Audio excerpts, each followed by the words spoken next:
Yeah, we'd just like to inform you all that Mr. Adil Al-Awadi has been stuck in a very important meeting and is unable to join today. He expresses his apologies, and so do we. And therefore, I will be carrying forward this meeting in his absence. So welcome to Network to Connect. Thank you so much for having spent your time in joining this webinar. And from Corporate Group, my name is Bharat Shankar, and I will be the host for you today. So the Network to Connect is a series of networking events by us. Pre-COVID, we used to conduct this on a face-to-face way, and now this has been moved into a webinar format for you. This is a free platform for you to network, learn, connect, grow, and collaborate for business growth. Just some general points that we just like to just make note of and just kindly request you all. Please do check that your microphone is on mute, so that everyone would be able to clearly hear the key speakers. In case you have any questions at all, do not hesitate or wait until the end of the webinar. Feel free to use the chat window as and when the conversation touches a particular topic and you have a question, do post it on the chat window so that we can help in filtering out the questions and answering them towards the end. Also, the recording for today's session, as you would know, will be presented to you just like our previous sessions through a YouTube link. And after the webinar, you will also be receiving a survey that we would request you to kindly take and provide your feedback. So that would bring us to our key speaker for today, our special guest expert, and that would be Mr. Rabia El-Char. Rabia El-Char is the managing partner at Smart Innovation Labs. He brings with him very deep experience in innovation, strategic consulting in the context of the GCC and the region. Through his experience, he's provided extensive advice to the public, private, and the third sector entities on strategic and innovation level discussions and topics. And in terms of his education, he is very well qualified with an MBA from INSEAD as well as a master's in engineering. We will now be moving on to our special guest speaker, Mr. Rabia. Mr. Rabia, I'm now on mute. Please carry on. Thank you, Bharat. Really appreciate the opportunity to meet everyone and to be able to share my thoughts with you on the topic. Can you hear me properly? Is the sound okay? If you can give me the ability to share my slides as well, that would be great.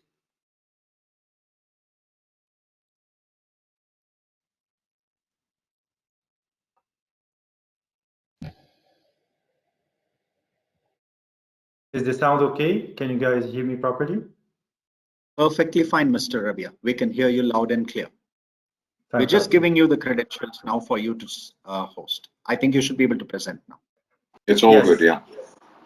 Yes, I can present. Let me just share my screen. Great. Can you see my screen?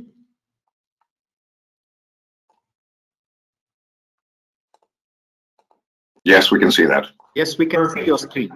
Great. So we'll proceed. So again, it's a great opportunity for me to share with you my thoughts on the topic. The structure of this webinar is going to be a presentation where please note your questions. We'll take on your questions at the end of the presentation. The presentation will take about 30 minutes, plus or minus, sharing the thoughts on how we can look at corporate venturing in the new normal scenario, the post-COVID scenario. So just as a structure, we have three different elements we're going to be discussing together. The first one is what's the new normal? So some thoughts around that. We have published our predictions back in early March last year. We go back and we double check to see what has occurred and what hasn't. We would like to share with you a deep dive on corporate venturing. What does this mean? What other people have done in this space, with a specific focus on venture building. That's one of the topics that's quite popular today in our region and quite popular for the post-COVID era. And then a couple of slides that we share with you about who we are and what Smart is and potentially how we can help you. So starting with a new normal, these are 10 predictions on this slide and the next slide that discuss what COVID-19 would have brought in as changes into the business ecosystem. So we made this on the top part of the slide, we made that last year. On the bottom part is what actually happened in real life. So let me take you through that very quickly. The first one, we predicted that rebooting the global economy and the consumer spending will take time.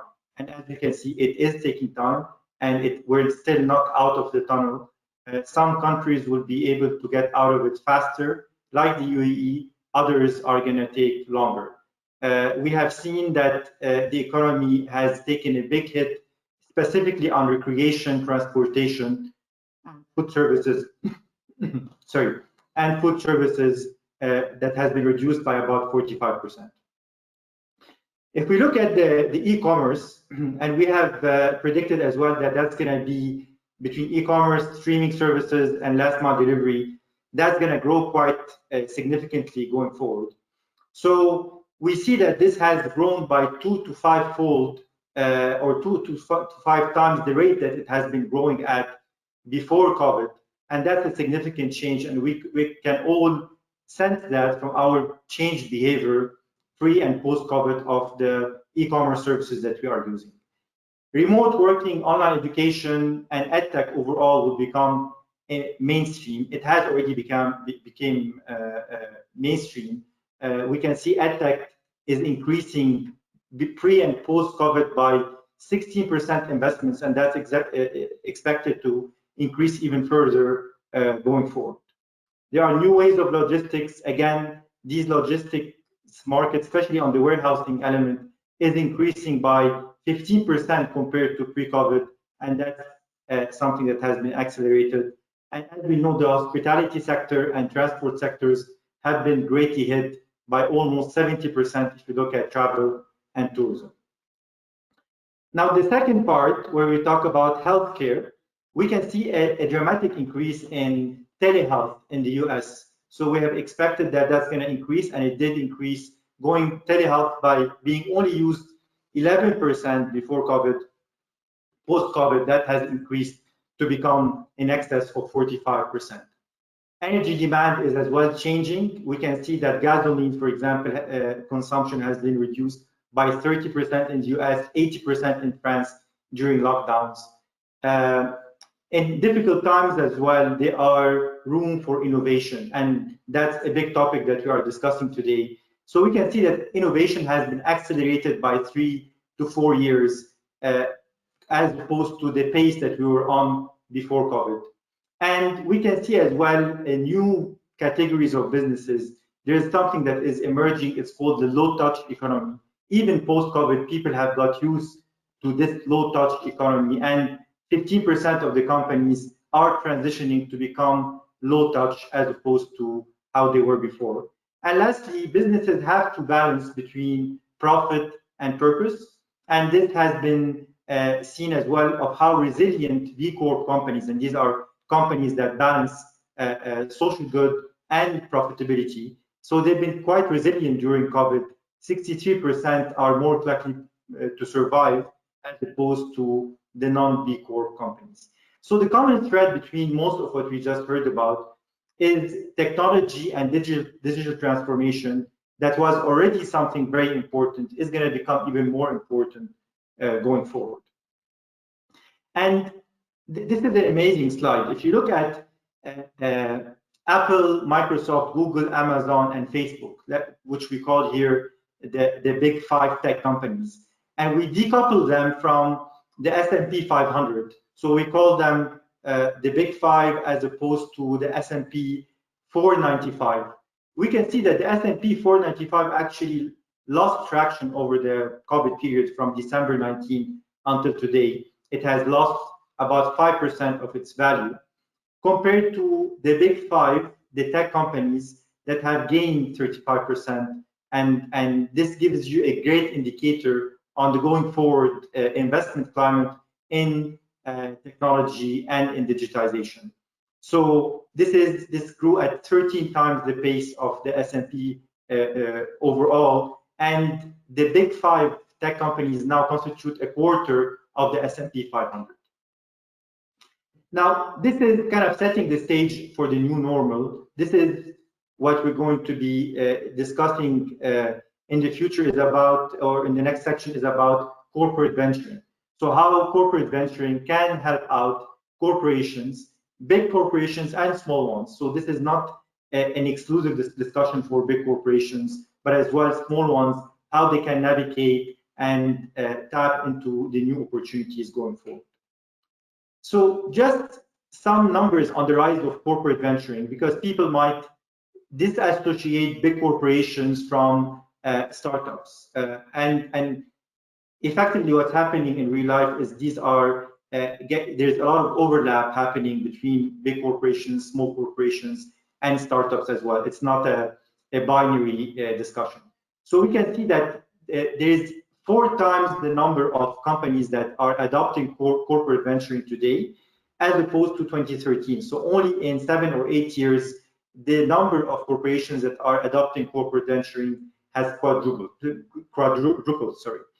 There has been $134 billion investments in corporate venturing in 2019 alone, and 51% of businesses consider that this is one of the top priorities for them is to venture, as opposed to only 30% pre-COVID. So people are understanding the importance of corporate venturing and are giving this much more attention now and will be even increased going forward. This is an amazing slide because it shows the opportunity of missing corporate venturing and taking on corporate venturing as a serious growth engine, in addition to the other traditional engines that are typically taken by corporations. So we can see in the red graph a new business model. So let's call this Airbnb for the sake of argument. And then we can see an incumbent model, let's call it Marriott for the sake of argument, as an illustrative example, where what happens at each stage of corporate venturing, and if the company doesn't react and the incumbent doesn't react and doesn't take this seriously, what could happen? So in the beginning, the major player, the incumbent, will be quite comfortable, not really noticing what's happening around them. However, you have new business models like Airbnb that are brewing and are starting to take traction. So what corporations need to have at this stage is to have the ability to see the vision that this is happening, this is a trend that can affect them, and put a plan on how they're gonna take action to address that. The next stage is the new business model is gaining traction, and the old business model is actually losing traction. In this case, the incumbent has to react. They have to take action. So just identifying the trend is not good enough anymore. They have to take action, and it has to be immediate. Very soon after that, the new business model will skyrocket and will become something that is common. The adoption will be quite high. The incumbent business model will start to dwindle, and here it's taking action alone wouldn't help. They have to accelerate action, and ultimately, if they don't react until the very end, the new business model will take over, and the incumbent business model will disappear. Another example is Netflix and Blockbuster. Blockbuster is a very famous chain that was in North America, almost in every single neighborhood. They went bankrupt a few years ago because Netflix took over. So these are clear examples of disruption that is happening elsewhere, and incumbents have to take notice of that and react very quickly.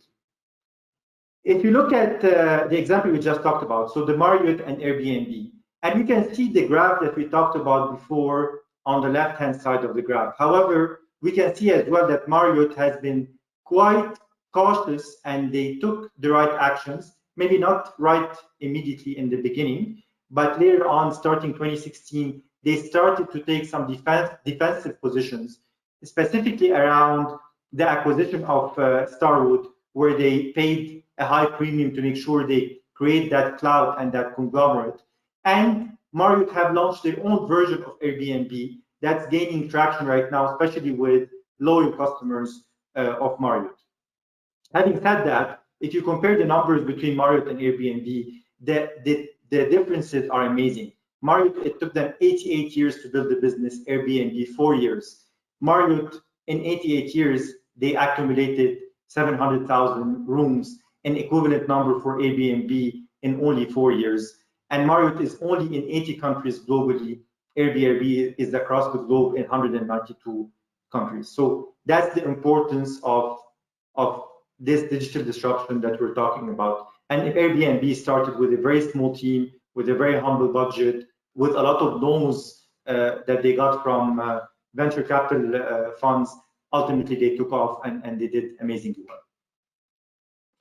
Another example of a company that reacted, Orsted, which is a power company in Norway, they were mostly fossil fuel. And 10 years ago, they took a decision that they're gonna go towards wind energy. And now they are 97% wind energy, very profitable. And they've taken notice of the disruption and they reacted and they've done a good job. So that's another example. Unlike Blockbuster, where they went broke, these companies are trying to react. There has been a survey by 500 startups around why corporate venturing and what are the key reasons.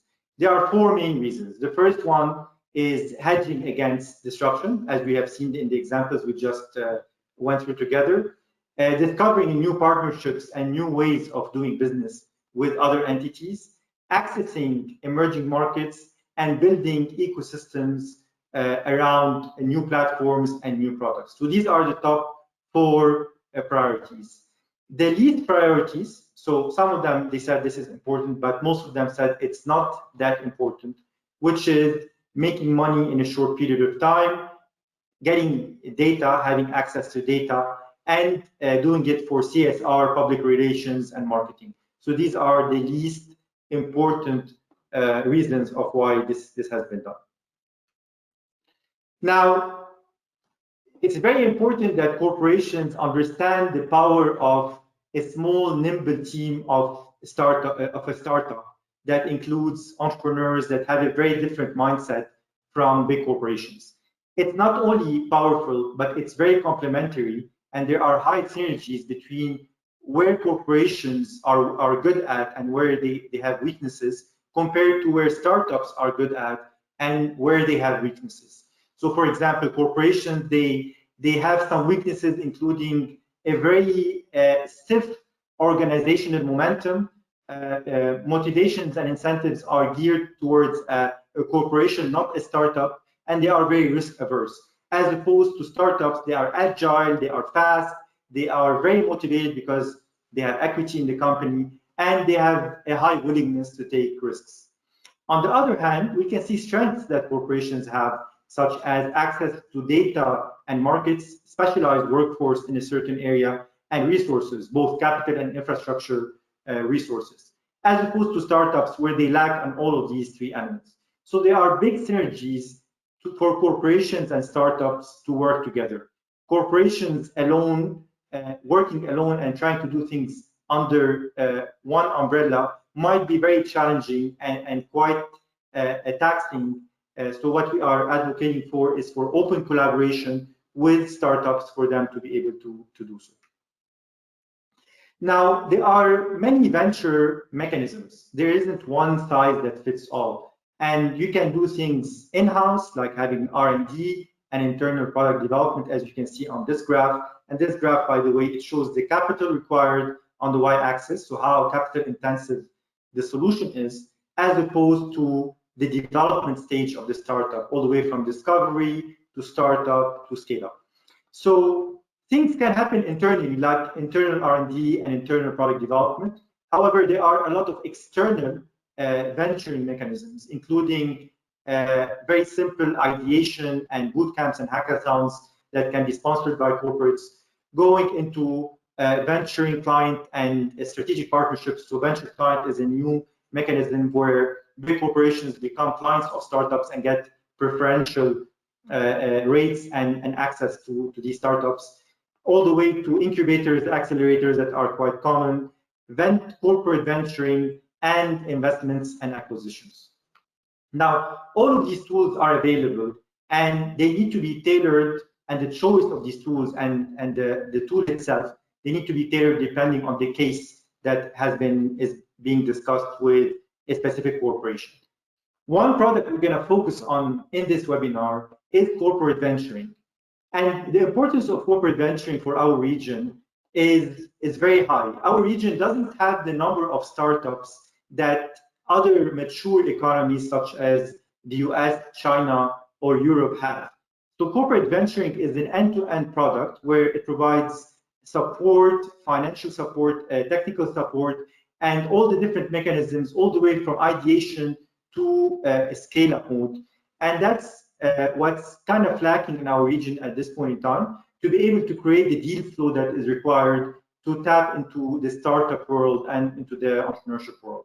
So our focus will be on corporate venturing. However, we're not advocating that that's the only solution. All of these solutions have to be looked at in a lot of details before deciding on going with one or multiple elements across the life cycle. Now, corporate venturing overall, it has to go through 3 stages. The first 2 stages, sometimes they iterate. So sometimes you design, you build, and then you realize that you have to pivot. So you go back and you refine your design. And once that iteration is done and the market has been proven, then you go into the 3rd stage, which is scaling up. We're going to talk about the first 2 stages very quickly. So on design, there are a lot of questions that have to be answered before you embark on a journey into a corporate venture. So, and these questions, it's very important that you step back, you reflect thoroughly about them, understand your corporate strategy overall and where you want to go as a corporate, and how innovation and entrepreneurship fits within that ecosystem. So first, you have to define and refine your investment thesis when it comes to innovation. What sectors you want to focus on? What are the life cycle focuses? What kind of involvement do you want to be hands-on? You want to be hands-off? What kind of access that is required that you need to have? Geographies, funding, technology, and customer. So these are some of the questions, not exhaustive set of questions that need to be answered upfront. Once these are defined, then we go into what are the innovation objectives, what are the KPIs, and what's the criteria for us to continue in that journey. You have to be very honest with yourself very early in the process to be able to say, why am I going to continue? So what's going to be my trigger point for me to continue with this startup? And at what point I want to kill the startup and unplug it and say, fine, I invested in the startup, but it's enough. I don't want to invest more money in that. So it's very important that you set such criteria very early in the process, so you don't take any quick reactions down the line. Then we go to the innovation model. How are you going to generate your deal flow? What's the venture mechanism? It's the previous slide that we talked about. You can select multiple ones from there. What's the commercial structure that you need to have? For example, how are you going to be able to give equity to the founders, the entrepreneurs in residence that are going to come over and work along with you? Access to the keystone, which is the mother company. So what kind of access do these startups that we're going to create are going to be focused on? What elements of the value chain and the services are going to be outsourced, and what infrastructure you need for this startup, whether it's commercial infrastructure such an office and where is it going to be located, all the way to technological infrastructure and access to labs, etc. And finally, we have the thrusters. These are important for these startups, for them to take off properly, and they need to be set up very early on in the process, which is the institutional setup and the legality, the legal structure of these startups, the governance, the innovation unit that's going to be overseeing that process, how it's going to look like, partnerships and network, innovation spirit and the culture, and the playbook and the tools that you need to deploy these startups. So all of these topics, you don't want to think about them as you go. You need to really reflect on them upfront. We're not saying you need to take 6 months to do it, but you need to take a month or 2 to think about it thoroughly and get the buy-in of upper management before you're able to move on to the next stages. The next stage, and what we highly recommend for especially large corporations to do, is to run a cycle. Don't only focus on on getting in love with only one startup. Fall in love with many, have a lot of options. So first, pick what are the mega trends you're going to be focusing on technology-wise and sector-wise, and then select these innovation spheres, what we call innovation spheres. And then out of these spheres, pick ideas. And we are blessed in a region where we have a small lag between the developed countries. So we can observe and we can see what's happening in China, what's happening in the States, and look at benchmark success and tailor that success and understand if it works for our region. So doing this exercise is super important to be able to maximize the chances of these startups. So we generate these ideas, we look at benchmark success, and we tailor it to our region. Then we go into, and then this is a funnel, right? So the opportunities are decreasing as we go towards the end. Then we select what are the ideas we want to validate in the market, want to run surveys, focus groups, do a quick landing page and test it with our customers. And that's what big corporations have, is the access to customers to provide input. And ultimately, they'll be able to develop the business case and validate the solution. Once this is validated, and as you can see, for example, now we're down to only 4 ideas, we develop the MVP, we test the prototype in the market, we gather feedback, we pivot, and then we develop a fully fledged go-to-market plan to launch the startup. Launching the startup illustratively here, taking from 20 ideas down to 3. In this case, we launch it, we monitor, we have a very set KPIs as we discussed before that we are monitoring, and then hopefully we're able to generate revenue and be ready to take on further on investment, whether from the Keystone itself, from venture capital funds, or a combination of both. And then that will take us to the last stage, which is fundraising and scaling up the startup. So we propose for larger corporations to launch such program to be able to take ideas, maybe 20 ideas down to 2 startups, and to be able not to fall in love with only one idea and be very difficult to pivot at that point in time. There are a lot of examples in our region where companies have done so. So this is globally and in our region, this is becoming a common thing. So we can see that BP have launched a separate entity they called Launchpad. They put in it $1 billion. They would like to focus on building large-scale businesses. I think they want to create 5 businesses in the next few years, and to build unicorns that operate under BP. They appreciate that concept, and they have given it an independence, kind of an entity outside BP with independent governance to do so. We can look at Aramco as well. Under the WAD program, they have been investing in many startups. I think they're down to 37 startups at this point in time. And as well, Savola has been quite active recently as well. They have made some few investments, and they have been focused on larger investments, so larger or more mature companies previously. Now the focus is on as well early stage investments.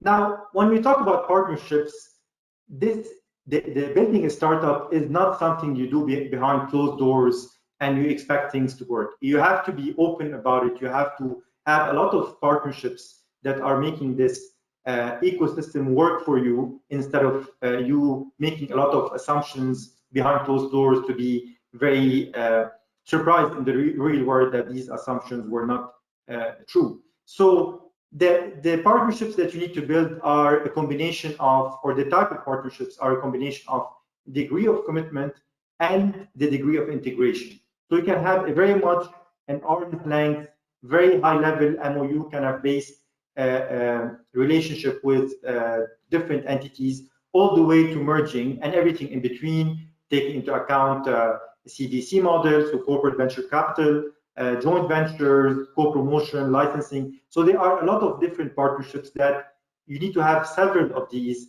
with vendors, with sometimes competitors, sometimes with financial entities like venture capital funds, to be able to create that ecosystem and maximize the chances of your startups to succeed. Lastly, in this section, we talk about key challenges and the related success factors. So corporations are bureaucratic, whether we like it or not, they are. And this is the number one reason why working in a startup under a corporation doesn't give it full justice. So what we propose to do is to define an agile yet methodical approach across all stages of venture building and give independence to your startups in a way that they are able to navigate on their own. The second part is untangling the keystone from the venture. So that's the independence we talked about. You have to give it such an independence. You have to be patient and not expect results as if it was a unit in a department in a mature business under the keystone. It needs to be looked at more like an experiment, and you need to have a very long-term view in building such a startup. Number three is collaborating with a lot of stakeholders. Again, this is not something you do behind closed doors. You have to recruit the right entrepreneurship team. Most likely, a big part of this team needs to be from outside the organization. And you need to build trust-based partnerships with other corporations, and as I said before, sometimes competitors on building such products. And lastly, maintaining stamina to keep the momentum and justify value creation. This is something that corporations have a challenge in maintaining. They want quick results and they want basically strategic value creation with a lot of ambiguity on how you define that. What you need to do is you need to understand that this is something very uncertain, very risky. You have to embrace such uncertainty. You have to embrace failures. And you need to be ready to make bold moves. And the last statement I want to say here is there's a big risk of you not taking risks. So the downside of taking risks and doing a startup and failing, it would have learned a lot along the journey with a very minimal cost. So the cost today to launch a startup is very low. It will give you a lot of knowledge, a lot of credentials for you either to do it again or to improve your existing business, as opposed of the downside is very, very low. Lastly, about Smart, we've done these activities we just talked about in many areas. So very quickly, we are an advisory firm. So we focus on strategic advice. So we are consultants from that manner, but as well, we are sleeves rolled up venture builders. We have built several startups so far, or we are currently doing that. And we publish research and viewpoints that we share with our customers. So this is the suite of services we provide on our advisory, all the way from strategy, business model, operating model, and implementation, both for corporates and the government sector. We have just built a clean tech company, a very innovative clean tech in a very short period of time. We were able to put it together. We have in-house web developers and consultants that work hand in hand on structuring and building these startups in a very efficient time period. We have a big collaboration that happens with two main entities. One is Innovo out of the States. They've been in this business for the past 20 years in the innovation ecosystem. They work with big names such as Ford, Henkel, Pfizer, and Nissan, and many others. And they work very closely with clients, and we work together on that, on the design, ideation, and identifying the areas for disruption. We have as well Adrian here with us on the call from Hackers in Japan. They help us on the later part of the implementation. We understand how important AI is for the future of business. So Hackers, they are a market leader in AI product development solutions. They've been founded in 2014. They have about 70 employees, and they have a proprietary way on developing AI solutions that are resource efficient, that are able to build models with very few amount of data. The models are very logical and explainable, and they are very efficient as well. They have as well a big brand name customers such as Mitsubishi and Hitachi and Osaka Gas. So that wraps it up. I think we're on time. That wraps it up for the main part of the presentation. I would love to take on your questions if anyone has any questions they would like to ask. Wow, thank you so much, Mr. Rabiha. That's been absolutely insightful. I think you have provided the full spectrum across your entire session, right from the COVID times, from crisis management, all the way to how businesses pivot and what people are looking for across different sectors, why investment is being done the way it is, and I think there's just quite a few things that have set some of us going forward, and we do have a few questions. Let me take the first one, and the first question is from Sakti, and Sakti says, are corporate venture capitalists in the MENA region, are they little more in the kind of a role of an accelerator rather than playing the role of an incubator in the region? Do you see a role shift? That's his question. Yes, it's a very good question, actually. And what we need to appreciate is the region has been very recently open to entrepreneurship and venture building. So this has been a trend that only came about the region in the past few years in a very serious way, and people have been experimenting. And I'll be very direct to tell you that many of these programs that have been launched in a lot of corporations and even government entities, the impact was not as expected, and basically the value was diminished after the program has been completed. The great thing about it is people are understanding that if I just run an incubator and don't do anything before that to create the pipeline and don't do anything after that to support these startups, nothing will happen. So the concept of venture building, the one that we emphasized on today, is something that corporations and even government entities are latching on today, and they would like to provide that complete set of support services to startups through doing that venture building. And that's something that other countries have done, that, like China, for example. They started by supporting startups all the way from the beginning until they had some traction. Today, China, in the last 10 years, they became so mature that they became similar to the US in terms of maturity, and they don't need that integrated set of services. So yes, a lot has happened before on incubators and accelerators.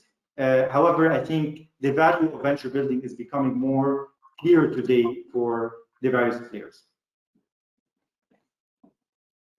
Okay, thank you so much for that. And there's another question, which is, see, over the last about 4 to 5 months or so, we've seen some of the UAE-based startups like K-Crew or Trucker and Explore. They've just acquired, they've just secured maybe a second round of funding or so. But apart from these cases, what do you think is the reason why appetite for investing in startups is very low in the UAE part of the world? Yeah, it's a good question, and there are twofold for the answer. So the first part is, yes, there has been some difficulty for startups to raise funding, especially in the past year because of the uncertainty. However, the second fold of looking at this question is there is a lack of pipeline and quality startups as well. So some of it is because of the circumstances we're going through in the past year and people taking more of a basically conservative position, which we think that's going to change in the next 3 to 4 months, especially in the UAE, as the vaccination rate is going to increase. So investments are going to increase as well across the board, including startups. But the other part is the lack of quality startups that are able to demonstrate traction on the ground. And again, I don't want to continue on saying the same point. However, venture building and starting working with corporations very early in the process is one of the solutions. So let's take an example. If I want to work with ADNOC as an oil company, and I go to ADNOC after I build my product and after I have a few traction on the ground, and I tell them, okay, please support me right now. They were not involved very early in the process. So if they do need that product, they'll support you. But if they don't need it, then they will not support you. If you go to ADNOC very early in the process and tell them, look, I want to build this with you, and not only one startup, but let's say running a cycle, as I just showed you before, then ADNOC will have a lot of data, a lot of insights, a lot of input to shape up that product with you, and then they're going to become natural customers with you later on. So that's one of the ways that can help in accelerating the value that startups can have in the market, as opposed to building the product in isolation and trying to get it onto the market at a later stage. Great. I think that's also been very insightful. I think you've kind of added a little more icing on the cake through the questions. We'd like to thank everyone. Thank you so much, Mr. Rabia. I think your time has been very insightful into this part of the business world, because usually we find people engaging with startups more like availing their services or collaborating with them. But from an investment perspective, from kind of looking into the future perspective, I think this is a very, very different take on the startup sector. And thank you so much for bringing that valuable insight into the Network to Connect series. I think this is much appreciated. Thanks to everyone. Thank you so much, Mr. Rabia. It's our pleasure. Thank you so much, because we've been able to come together and deliver within the time. I think a very, very different set of very valuable insights to our attendees here. We request all the attendees to fill out the survey. The link has been provided on the chat window. Feel free to voice out your opinions and tell us what you like, what to do, so we'll be able to fine tune it for the future. Do follow us on social media. We're on Facebook, we're on Twitter, we're also on Instagram as well, and of course LinkedIn. Feel free to follow us there and get the updates on our upcoming events. For those of you who've not visited our stall in Gulf Food 2021, which is happening now, please do so. We are in hall number 6 in B624 stall. So please do visit us there. We're present. And a last reminder for you to kindly take up the survey. So with that, we'd like to wrap up today's session on Network to Connect. And we'd like to thank one and all for your valuable time. Thank you so much, and a very good day to one and all. Thank you.